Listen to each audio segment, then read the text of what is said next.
fasten ourselves to it, and we will not let go, because it is your word, and it is taking us to what you have promised if we don't lose heart and faint and give up.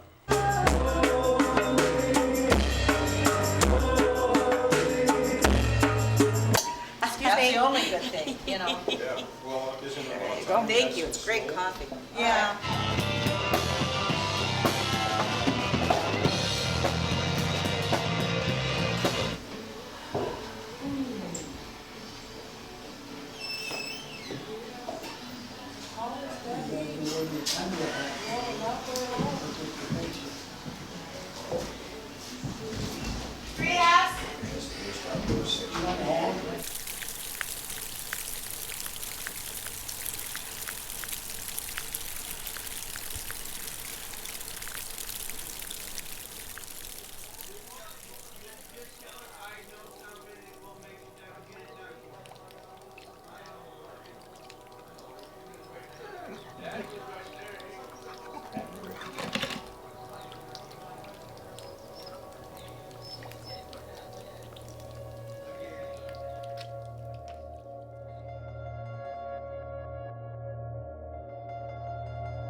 I know.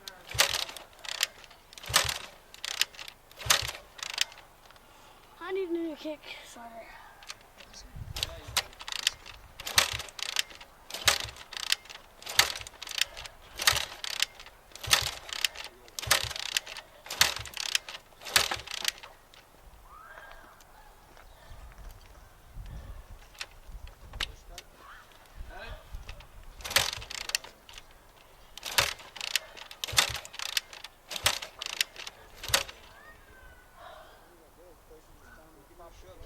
Push start.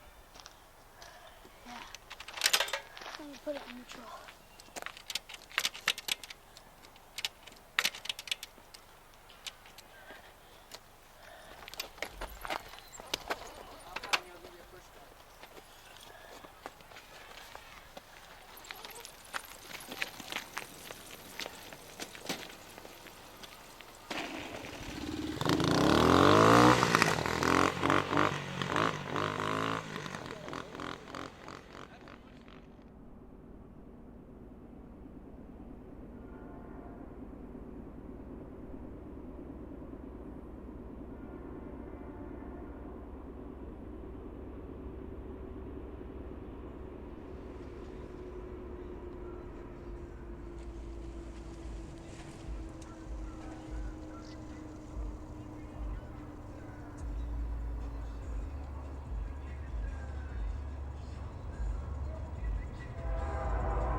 You know, I figure it like this.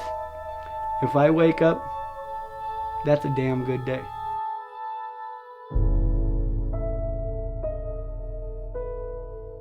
I try to live my life as good as I can. Try not to hurt anybody intentionally.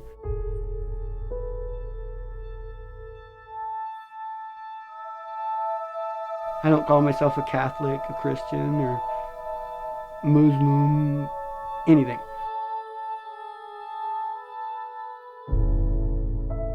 My religion is the earth, Mother Earth.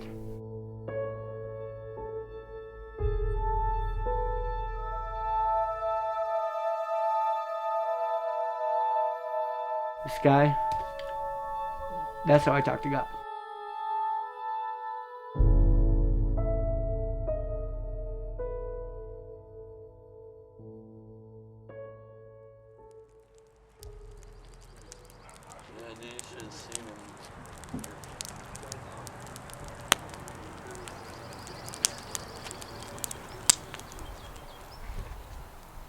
My name is Charles Cresselt.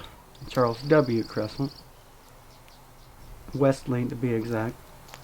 Hey, baby. Hey. I'm the youngest of 9. I have 6 sisters, 2 older brothers, 34 nieces and nephews, 64 great nieces and nephews, and I'm married to my wife Cindy. Love her to death. I'm loving life. I'm living the dream. Might not be rich, but money don't make you happy. Lived in Portland until I was like 18 years old. I was going the wrong way. I was going to end up either dead or in jail. I was into the crystal meth, crank. I never did put a needle in my arm. That's one thing I am proud of. Every time I ever did it, it was either smoking or snorting.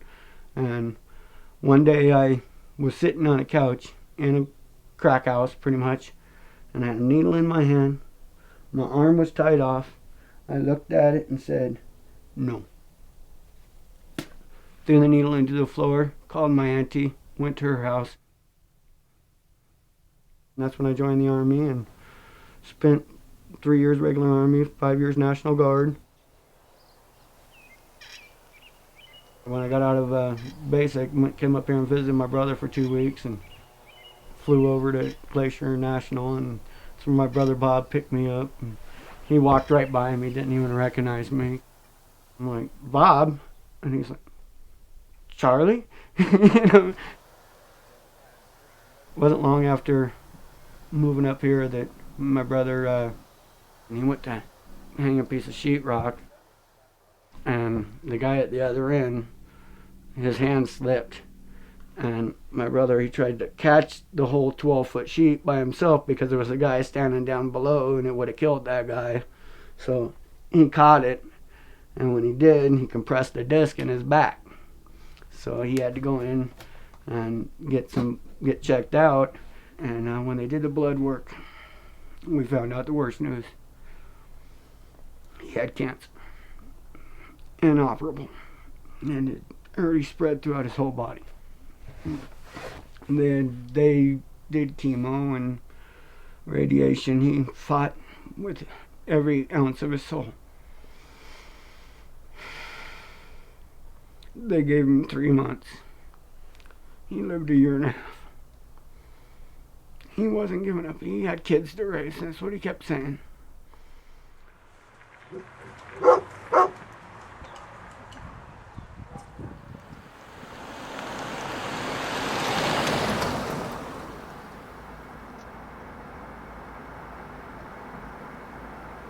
I was bringing him back from chemo treatment, chemo and radiation. It was the last one he was going to do, and we pulled up out in front of his house, and he got the shock of his life.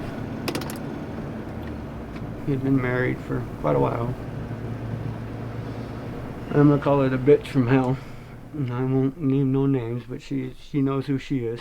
And if she ever sees this, she'll know exactly who I'm talking about. All of his stuff was out on the front porch. And he says, why? What did I do? And she looked right straight at him, not even blinking, and said, "Look in a mirror." He had lost all of his hair. He had lost all of his weight. You know, he was a shell of himself. And for her to say that was the most heartless thing I've ever heard in my life. To a man that's already been told by the doctors there's nothing more they can do for him. And so we left there. We just loaded his stuff up into the car and we left, and I rented a cabin over there in Hobby Horse, and the last 3 months of his life, me and him lived in that cabin. Whatever he wanted, he got. He was a recovering alcoholic himself. He had probably 15 years of sobriety before that. Then all of a sudden, if he wanted to drink, he got a goddamn drink. If he wanted to go gamble, we went fucking gambling. I didn't give a fuck what it cost me.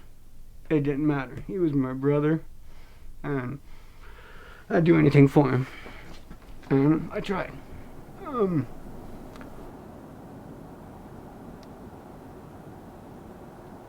The doctors told us that he had, he was just days to live. So the whole family was here. Every one of his siblings was here. All their wives and kids, everybody was here to say goodbye. I think it was 2:52. He took his last breath. Took one last breath, said "I love you," and went to sleep.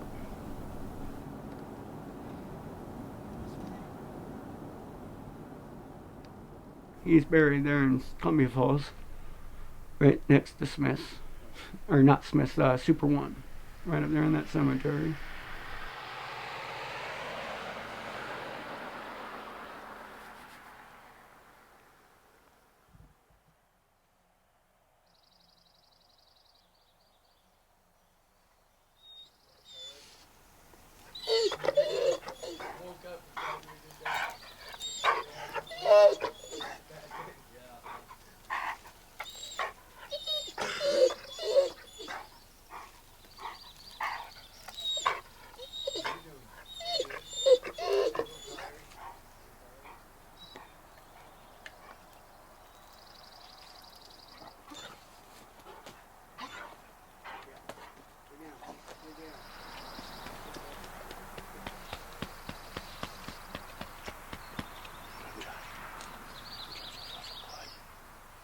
Right after I lost my brother, I was on a pretty good binge for a couple months there. I was drunk.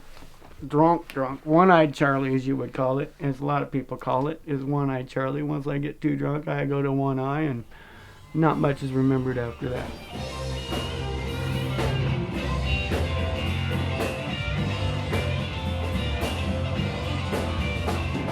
The real truth of it, loss helps in a way, because it makes you appreciate what you do have. And that's wasn't long after I did lose my brother that I found the love of my life, Cindy. First time I met her, I asked her if she was single. She told me no. Every time I seen her, I'd ask her, "You single yet?" She kept on telling me no. One day, she was out with an old lady named Thelma. It was her 78th birthday party. Thelma, she walked up and asked me to dance. She said, "Would you dance with me?" And how do you turn down a 78-year-old woman that asks you to dance? You can't. It's just, if you do, it's like sacrilegious or something. I don't know. But she asked me to dance, so I got up and I was out on the dance floor dancing with her, and she danced for about, maybe 30 seconds or so. And then she kind of danced me over towards Sandy, and she grabbed Sandy's hand and she says, "You dance with him." And I'm out there dancing with her, and I asked her, "Are you single?" And she said yes. And I said, "Not no more." And from that night forward, we've been together. And that was October 14th, almost 15 years ago. So, yeah, that's how I met the love of my life. And now I work at Glacier National Park. The best part about being up there and everything is my wife also works up there. She's the head housekeeper at West Glacier Motel, and we get carpool to and from work. She's a manager, so she gets to set her own schedule, so she makes sure we have days off together. Love you. Love you too. I'll call you when we're done. Okay. I'll be somewhere.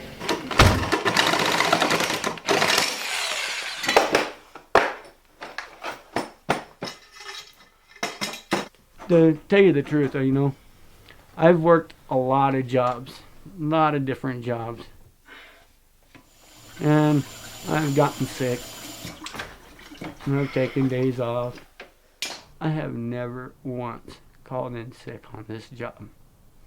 I've felt kind of shitty a few times, but I still go to work because just the drive up there, the 8-mile drive, can make you go from, oh God, I feel so shitty, I don't want to go to work, to, man, this is so beautiful, how can I not want to be here? It's not just the area, it's the people. The people here that I just love. If you break down and you're stopped at the side of the road and you're changing a tire, I'll guarantee you before you're done changing that tire, 4 or 5 people will stop and see if you're okay. See if you need a hand.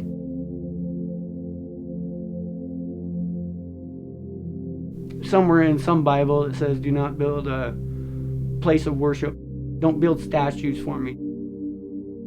You're not supposed to build a church, in my opinion.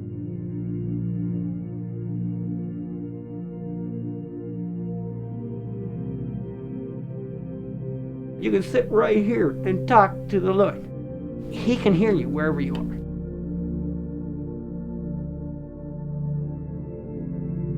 All I can do is my part and try my best to love Mother Earth. And it's just me.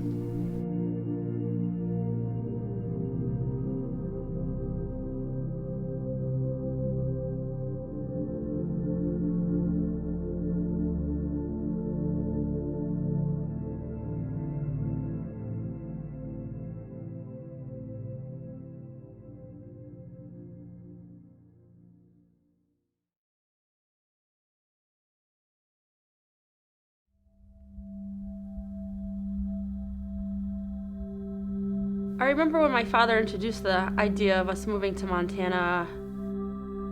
He came home and asked me and my sister what we thought about moving out west.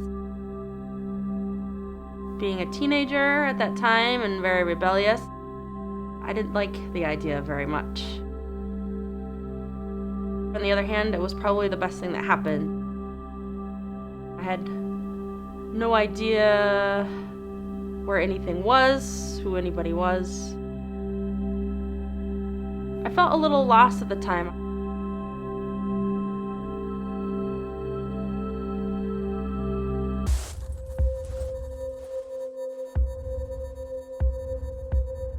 It was a tough time for me when I moved here. I was very resentful towards my father. I had no friends, I had nobody. I felt very alone. I so much wanted to be accepted. The first people that I met, I so much wanted to be a part of a group.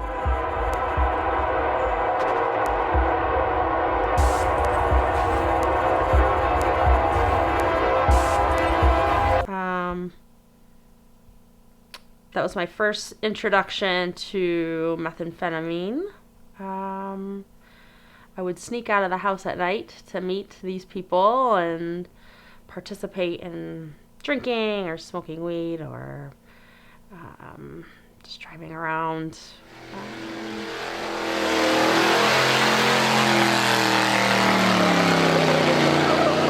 I like excitement, fast moving, fast paced.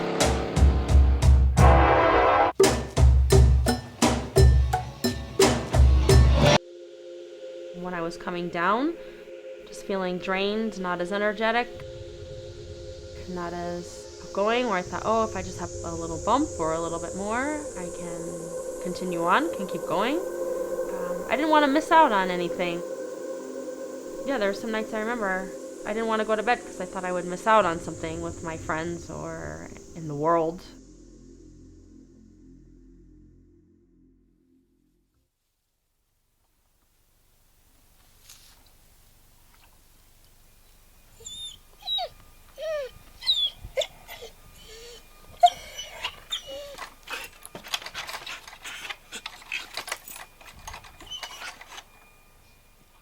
The next thing I know, I was pregnant. I had my son in June. And at that time, that's when I was using meth a little bit more. I realized that it gave me, some of the good sides of meth, where it gave you energy, you were able to accomplish a lot more, keep up with the house chores, being a young mom with the responsibilities of working 2 jobs and raising a baby and doing the housework, all of those things. I didn't feel that I could physically do that on my own. In a way, meth helped me achieve those things. I was compromising my son's time by staying out late with my friends, leaving my son home with his father, not coming home until later, sometimes not at all. And it was at that time that I pretty much chose meth over my family. And that's when I continued the quick spiral to my bottom.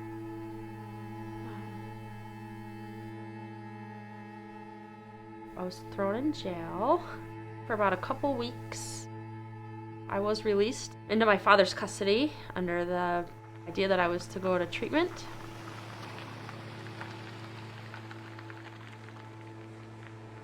For the first time, I listened to other people that had similar experiences. Maybe not just with meth, but internally, feelings, emotions. I had those same experiences or feelings, and I didn't think anybody else did, and I felt very alone.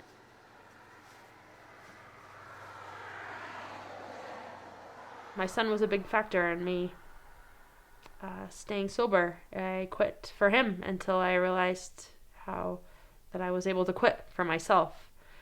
My love for him and for myself now is what keeps me clean.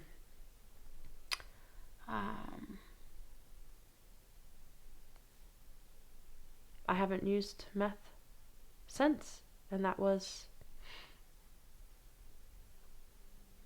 15 years ago. It was pretty awesome. I had to remove myself from everyone and anything that had to do with meth and any of that scene. It wasn't a pretty road, it wasn't a pretty journey, and I wouldn't make the same choices, but I'm very grateful for those experiences. My son is 16, he'll be 17 in June. It was at that time that I started experimenting with meth. And it scares me, especially in this area. Meth is a big problem. Something I think about pretty often.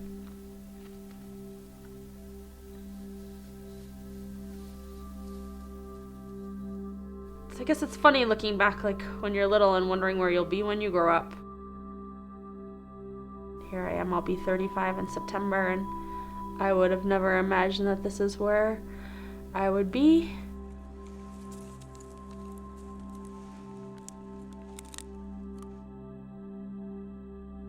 I love it here in Montana. I love this place. It gives me a sense of fullness internally. It's very magical here.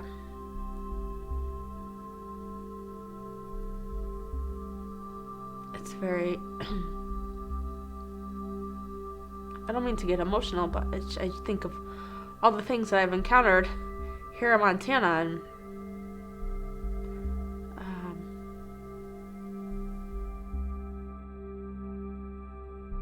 it's sometimes undescribable. It strikes a chord.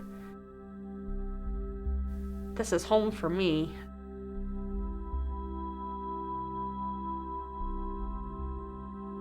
I don't know if I'd be able to find this anywhere else.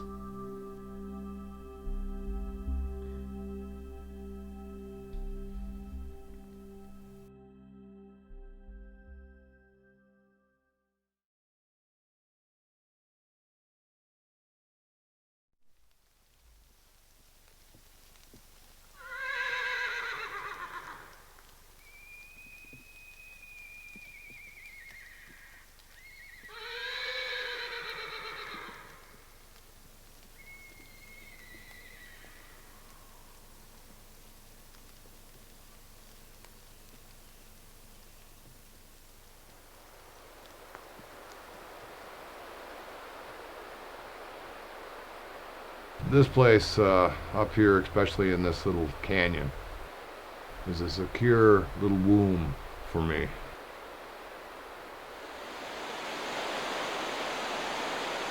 There's only 2 ways in and 2 ways out.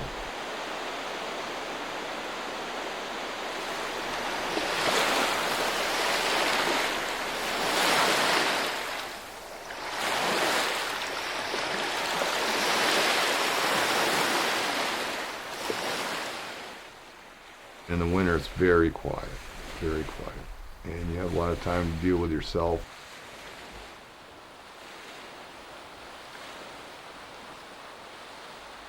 In order for me to live anymore, I have to feel free.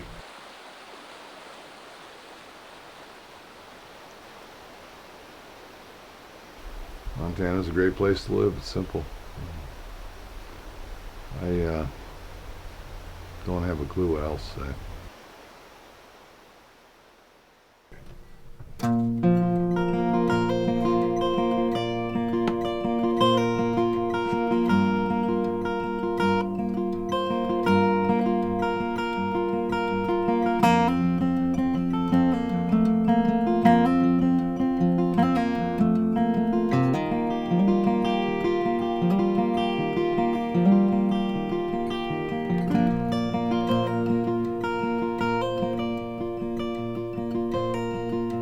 I've been thinking about the past, how some friends just seem to last right on through those stormy days when all the others just blew away. And I can't help feeling they've been here before, 10 or 12 lives or more, and now they're just a passing through. I'm talking about old souls. Music. Well, music is that's been my whole life since I was about 8 years old. I had older brothers and older sisters, and of course I could listen to all their old albums. My sister had the Beach Boys, and she had the Beatles, you know, and my older brother, 10 years older, thought he was Elvis Presley. So I would write songs about just everyday things and to make them laugh.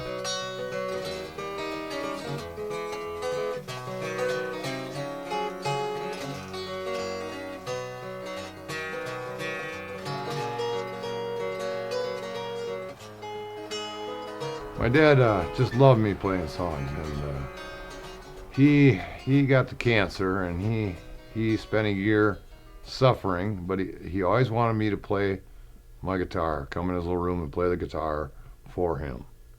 And the first song I truly wrote and finished was for my dad, and he told me never to stop, you know, just keep playing, which I did. And lost my mom a year later, so I was on my own at 14.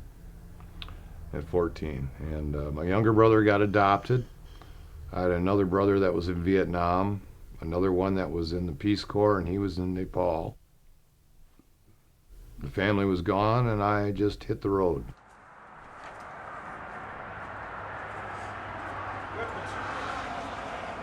I made money by playing songs. I just opened my guitar case and play at a truck stop or wherever. There wasn't a lot of money back in the 70s. Montana was very poor. It still is very poor. There's not a lot of money here.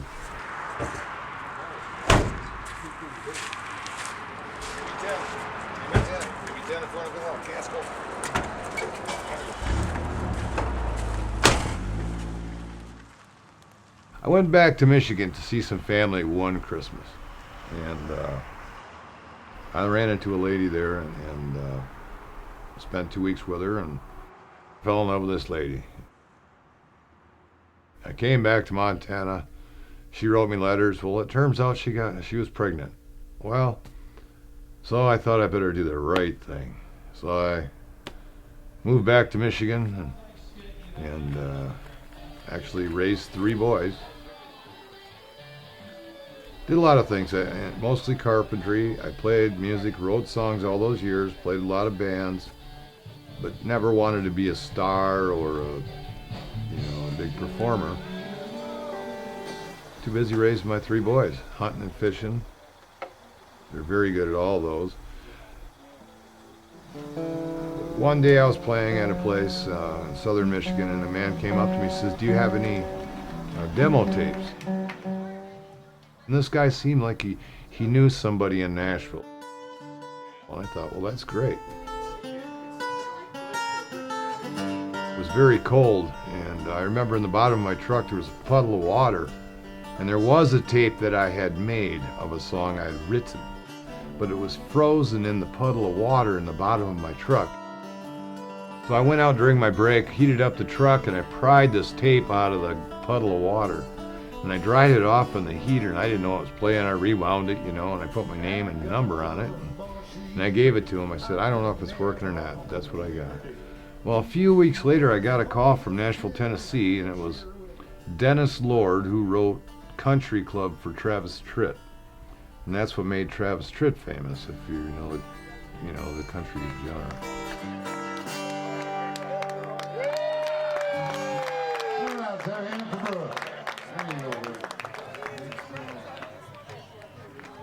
He wondered if I was ever coming down to Tennessee. Well, of course I was going to come down to Tennessee. So I jumped on my truck and I headed down there. Got a record label signed with Nova Records. And we made 2 albums, Outside Looking In and Hats Optional. Outside Looking In ended up with 5 Grammy nominations and the 42nd Grammys in 2000. It just kind of took off from there, but I was juggling my family and trying to get back to Nashville, Tennessee, which is 536 miles from my doorstep to the place I stayed in Nashville. Well, that was hard on the relationship with my wife and I still love her to this day. We're still good friends. I tried to get her to move down there, but she would not move away from her family, her parents, the security there, and I had to make a decision at the time. And I decided, well, I have to pursue this music because I have to. I have to. My boys were getting older; they're taking care of themselves, and it was a big decision. It was a hard decision for me to do. It was the right one.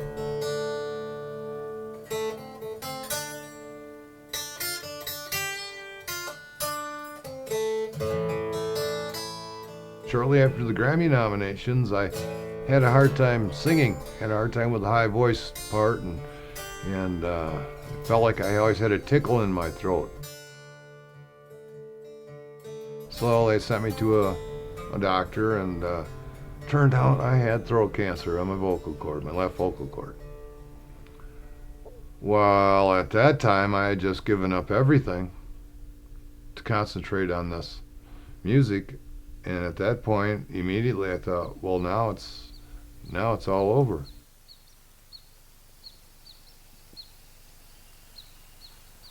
Well, I pretty much wrote everything off. I was drinking too much. I thought, this is it, you know. I mean, I had a close call, a little brush with death there, and really didn't care about anything. I said, that's it. I got to go back to where I have peace and quiet. I've got to come back to Montana.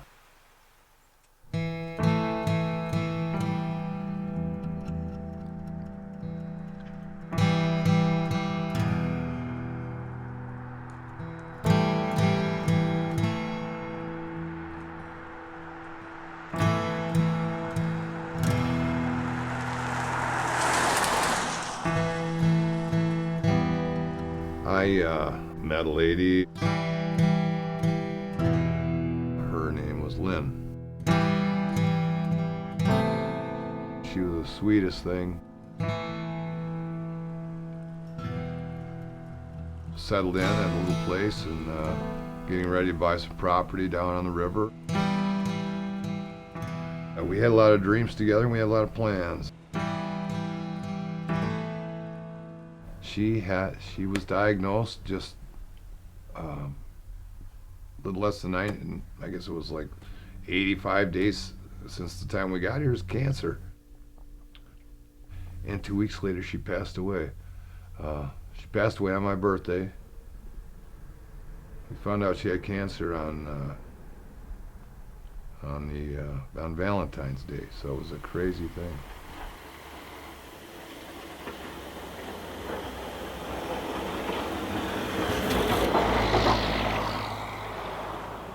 So I was stuck in a cabin from that time and had a little depression thing going, but I didn't drink or anything over it, and had a lot of thinking to do. And I was on the computer online, and this deal kept popping up on the screen on the computer, and you know, eHarmony, your matches are in. Come to find out, Lynn, before she passed away, put me in this eHarmony, which is you know, it's a match deal. She didn't want me to be alone, so she put me in there, and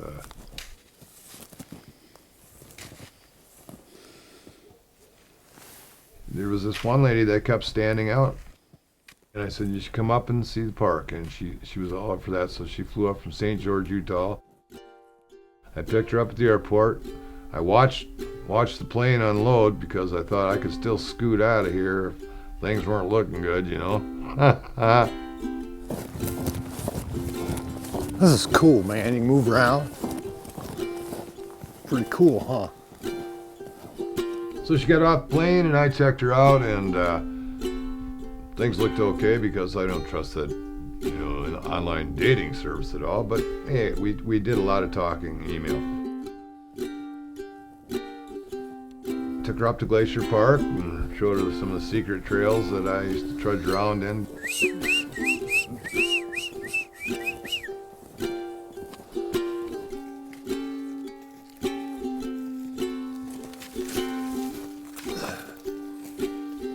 She's the sweetest woman I've ever met.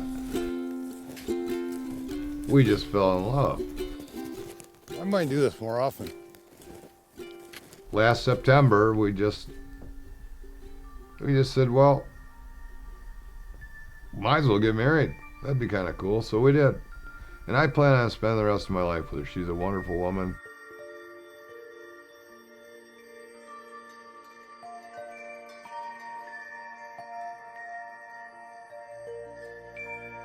The last 5 years since I quit the drinking and maybe had a little revelation about life and don't take it so seriously, is that I've been my happiest.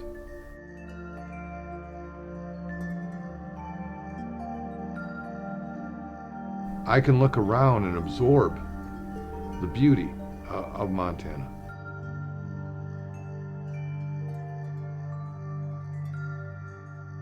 How many people actually go out and look at the stars? Just go out and look at the stars. If more people could just get out, go sit by themselves, look at the stars at night, I think this world would be a better place.